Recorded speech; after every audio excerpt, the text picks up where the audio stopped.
Chut, chut, écoute, écoute, il se passe un truc là.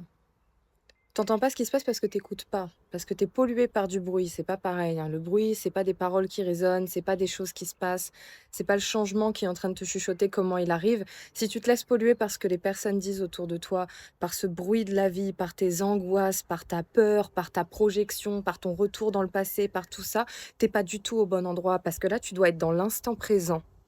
Je sais pas qui a besoin d'entendre ça aujourd'hui, je vous assure, c'est encore une vidéo que j'ai pas écrite, je pense que ça va finir comme ça à longueur de temps et de journée, c'est pas possible. Mais si tu as ces symptômes que je te décris actuellement, c'est peut-être que c'était fait pour te trouver et que le message que j'ai à te passer aujourd'hui, bah, il est là pour justement que ça résonne et que tu fasses un petit peu le calme. Donc s'il te plaît, mets ton cerveau en off 2 minutes. Si là actuellement, tu as par exemple envie de pleurer pour rien, si tu as une boule dans le ventre, mais attention, c'est pas la boule dans le ventre de la peur, de l'intuition, elle est un peu plus haute, elle est ici au niveau du cœur, c'est quelque chose qui fait un peu pression là, c'est qu'il est temps pour toi de faire tes bagages parce que je pense qu'il y a un voyage qui t'attend, mais que t'as pas encore fermé les portes là, que t'as pas encore fait ce qu'il y avait à faire pour toi. Le fait que là tu ne t'écoutes pas, donc tu ne parviens pas à calmer ton système nerveux et donc à écouter un petit peu ce que ton corps il est en train de te faire passer comme message, moi je vais essayer de te le traduire. Je sais pas quels sont tes projets, je sais pas quelles sont tes envies, je ne sais pas quel choix du cœur te terrifie autant là, mais peu importe la raison pour laquelle tu as peur aujourd'hui, c'est de l'anxiété. C'est de l'anxiété. C'est un scénario que tu es en train de projeter sur cette situation qui te justifie le fait de rester dans la stagnation, dans la situation dans laquelle tu es maintenant. Tu sais, il est toujours plus agréable pour le cerveau de rester dans une situation qu'il peut maîtriser parce que cette situation qu'il maîtrise, même s'il la maîtrise pas du tout en réalité, il a la sensation qu'il peut l'anticiper. Aujourd'hui, ta vie, elle est peut-être pas horrible, elle est peut-être complètement banale. Comme je t'ai dit, il y a peut-être pas forcément de problème majeur qui fait que justement tu ressens ces angoisses, tu ressens toutes ces choses-là en toi. Ou à contrario, pour certains d'entre vous, c'est en train d'aller crescendo, c'est-à-dire que c'est de pire en pire. Il y a plein de choses qui sont en train de s'écrouler de tous les côtés. Vous apprenez des mauvaises nouvelles, vous avez des refus, il y a plein de choses qui fonctionnent pas. En fait, le timing, il est pas bon. Et là, pour l'instant, vous vous dites justement que c'est un écroulement. Je vais plutôt vous dire que c'est les choses qui se mettent en place. C'est le chemin qui est en train de se libérer pour vous laisser la place et vous faire comprendre que c'est un chemin. Moi, je vais te dire, ta vie, elle peut être banale, mais il y a des choses qui vont la rendre exceptionnelle, d'accord? Pour un romantique, pour un poète, ce qui rendra sa vie exceptionnelle, c'est le fait de s'entourer de personnes qui seront dans cette poésie, qui représenteront cette poésie, qui interagiront avec des petites choses, des petits cadeaux, qui apporteront une certaine valeur à l'écrit, par exemple, s'échanger des lettres, etc. Pourtant, ça ne devient pas Beyoncé, cette personne-là. On est d'accord? Mais pour elle, elle aura réussi à trouver son essentiel et donc à aller là où elle a envie d'aller. Aujourd'hui, toi, dans ta banalité ou dans ta situation qui s'effondre, quoi qu'il arrive, avec ce que tu ressens, il y a une preuve que t'es pas à ta place là. Ok? Il y a une preuve qu'il faut que quelque chose change et cette chose qui doit changer, c'est toi et c'est là où tu vas. Tu dois faire le point sur cette peur.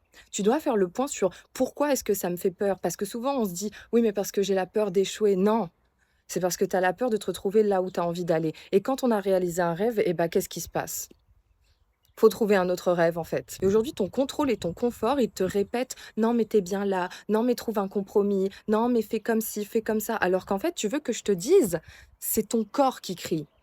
Ton corps, il est à la limite de devenir malade parce qu'il a besoin de changement. On n'est pas forcément en train de te montrer dans ta situation actuelle que oh, t'as rien à perdre si tu tentes le tout pour le tout d'aller vers cette vie-là. On est en train de te montrer que t'as juste plus rien à gagner dans cette vie-là, là, que tu es en train de vivre, que tu changes pas. Tu comprends ça? Ça restera comme ça. Tu te réveilleras le matin avec la même routine, les mêmes visages, les mêmes fréquentations, les mêmes lieux. Et ça ne changera pas là. Il y aura peut-être une nouveauté de temps en temps, cette nouveauté qui d'ailleurs parfois te fait rester, ça dure 2 semaines, et ensuite ton âme, elle redevient triste. Elle redevient désespérée parce que c'est pas là où tu dois être. Et c'est pas le problème des gens d'aujourd'hui, encore une fois, mais c'est juste que ton âme ne s'attend pas à voir l'amour sur ces visages-là. Et aujourd'hui, pourquoi est-ce que tu es au plus mal? Parce que justement, c'est littéralement un saut quantique, d'accord? Tout ce qui te constitue, toutes les croyances qui te constituaient, tout ce qui faisait de toi, toi, jusqu'à aujourd'hui, c'est en train de se décomposer et c'est en train de partir vers quelque chose de nouveau. Et maintenant, cette nouveauté, c'est à toi, et c'est là où on est décisionnaire et qu'on a un libre arbitre, de dire oui, je le veux, non, je ne le veux pas. C'est un mariage avec toi-même, c'est une promesse avec toi-même que tu dois te faire. Et à partir du moment où tu te fais cette promesse, eh ben, tu le fais, c'est tout. Peu importe comment tu le fais. Une fois que tu sais où tu vas, tu y vas. Honnêtement, cette vidéo, je ne sais pas combien de temps elle va durer. Elle n'est pas faite pour durer très longtemps a priori. Mais écoute, si tu dois te positionner là, sur toutes les histoires que tu as à régler afin de savoir ce qui t'attend derrière et de te positionner vraiment sur, OK, là, j'en suis là, Voilà mes options, voilà ce que je peux faire, fais-le. Tu sais quoi? Tu dois envoyer un message à quelqu'un parce que tu sais pas, gna gna gna gna gna. Tu fais une demande à la vie, tu te dis: «OK, cette personne, je lui envoie un message et vous savez quoi? Si vraiment ça doit se clôturer, vous me le clôturez là dans la semaine. Seigneur, je vous fais confiance, Jésus, Dieu, peu importe là, l'univers, l'astrologie, je m'en fiche, je vous fais confiance. Mettez-moi sur mon chemin ce qu'il faut, parce que moi je suis prêt ou prête à faire les choses». Donc tu envoies ce message, donc tu fais je sais pas quoi, là tu règles les affaires courantes, tu as cette dernière explication avec les gens, tu poses la question qui va confirmer ta situation, tu te positionnes et ensuite tu passes à autre chose, quoi qu'il arrive. Parce que là, tu vas nourrir ton âme de certaines vérités peut-être que tu te cachais jusqu'à présent, et c'est ça qui va faire que tu vas pouvoir t'en libérer. Et se libérer, attention, c'est pas forcément être wouhou, c'est bon, je passe à autre chose, je vais vivre une superbe vie. Non, non, non, non. Tout comme les saisons, vous savez, il y en a certaines qui représentent, voilà, dans le but de pouvoir renaître derrière. OK?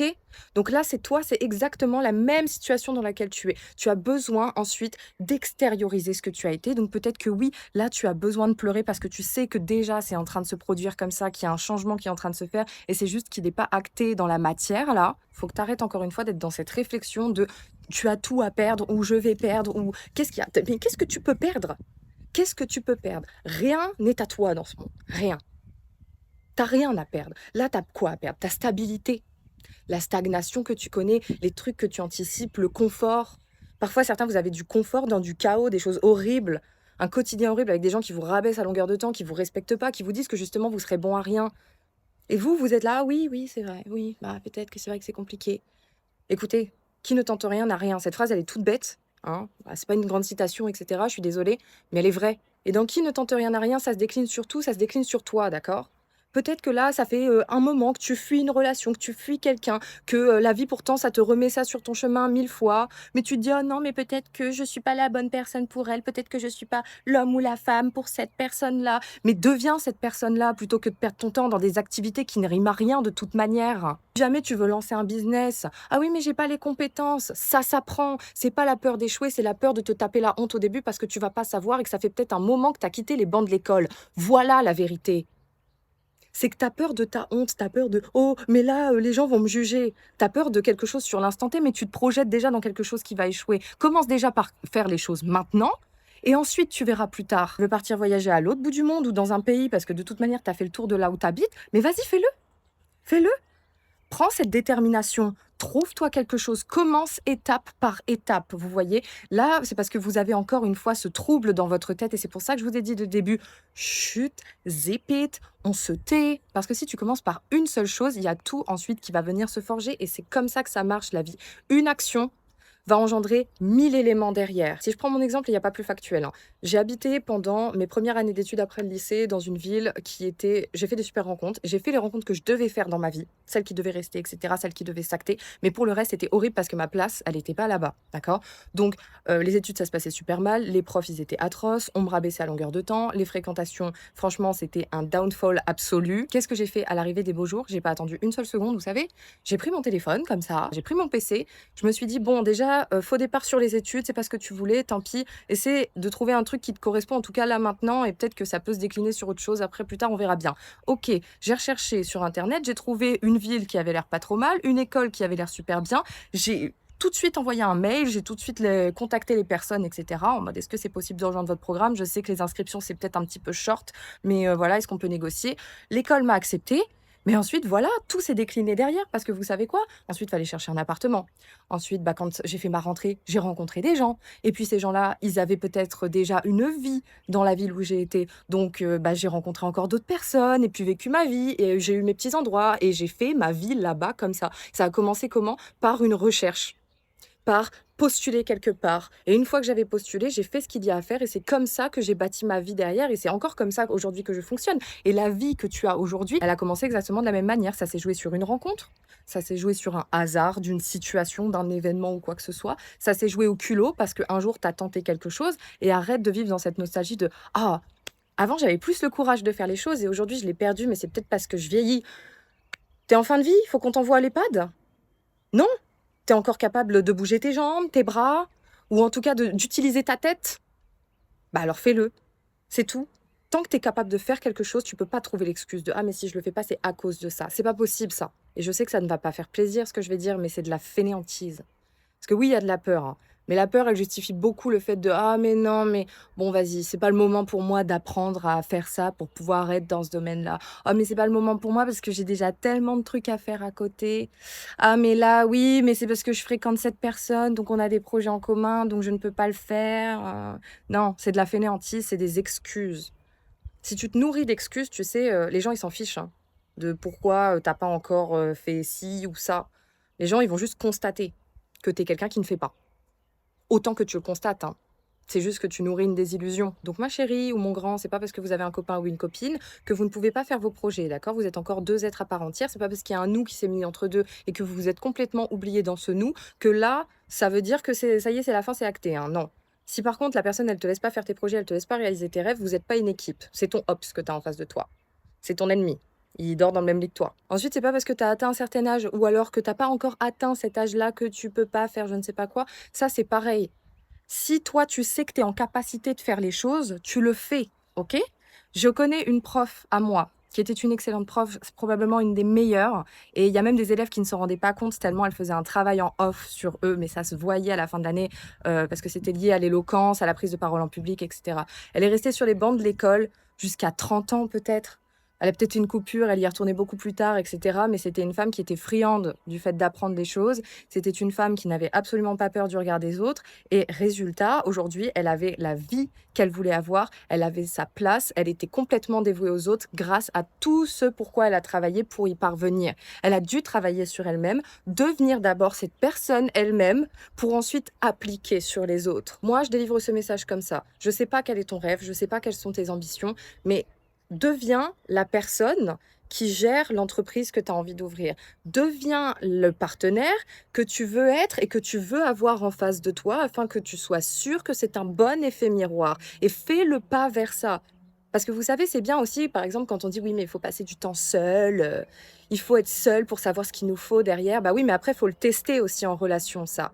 Moi, je peux acter des choses me concernant. Si je ne me mets jamais en couple, je ne saurais pas si c'est de la théorie mise en pratique. Parce qu'entre la théorie et la pratique, il y a toujours un très très grand fossé. Ça s'appelle du travail sur soi et j'ai envie de vous dire, c'est ça la base du développement personnel aussi un peu, hein, d'accord? C'est de se mettre au centre, pas dans un égoïsme mal placé, mais réellement au centre de notre existence, de nos actions, de ce à quoi on est en capacité de répondre. Ce qu'on peut faire aujourd'hui et ce qu'on pourra faire demain, c'est encore autre chose. Et là, aujourd'hui, peut-être ta mission du jour pour commencer à apaiser ton corps sur oui, cette chose qui t'attend, je sais pas ce que c'est, elle t'attend, maintenant il faut que tu fasses un pas vers elle, et bah elle est là pour ça, cette vidéo. Elle est là pour te le dire. Même pas pour te le rappeler, pour te le dire. Parce que toi, ça fait trop longtemps que tu n'oses pas te dire les choses. Alors maintenant, avance fièrement vers qui tu es, vers ton chemin et prends ta place en arrêtant de jalouser celle des autres.